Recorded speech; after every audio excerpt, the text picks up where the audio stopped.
એલા ભાઈ મારામાં 10,000 રૂપિયા આવી ગયા. ન હોય. હા સાચું કા જો. હા એલા 10,000 રૂપિયા આવી ગયા. હા એલા કોને નાખી દીધા આમાં 10,000 રૂપિયા? આ મારામાં કોઈ દી કોઈ આઠાના નો નાખે ને એકારે 10,000 રૂપિયા નાખી દીધા. મોટા તારામાં કોઈ ભૂલથી પૈસા નાખી દીધા હે. એ ભૂલથી નાખ્યા હોય, ગમે એમ નાખ્યા, આપણામાં આવ્યા હે ને હાલો વાપરી નાખી. હાલો તો પેલા ફાલટી કરી નાખી. હાલો તો ખાવાનું થઈ જાય. હાલો તો આ 10,000 નું ધોરું કરી નાખી. આપડા ક્યાં હે?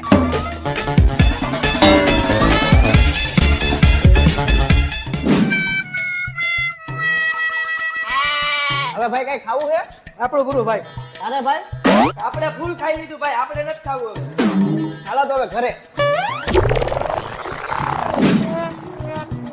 આજ તો ખાવા પીવાની મોજ આવી ગઈ હો. અરે કાકા નો ફોન? હા કાકા. હેલો બેટા, જય શ્રી કૃષ્ણ. જય શ્રી કૃષ્ણ. કેમ તારો હવારનો ફોન નથી લાગતો? અરે કાકા ઈ તો ટાવર નહીં આવતો હોય ને એટલે. મેં તારા ખાતામાં હવારે 10,000 રૂપિયા નાખ્યા હે. તાર કાકીને આપી દીજે ઘર ખર્ચાના. હા હારું હાલો. આ કાકો એવો 10,000 નું ધોરું થઈ ગયું ને પછી એમ કે કાકીને દઈ દીજે ઘર ખર્ચાના. કાકા એ કરી હો, ક્યાંકથી વ્યાજવા લેવા જો.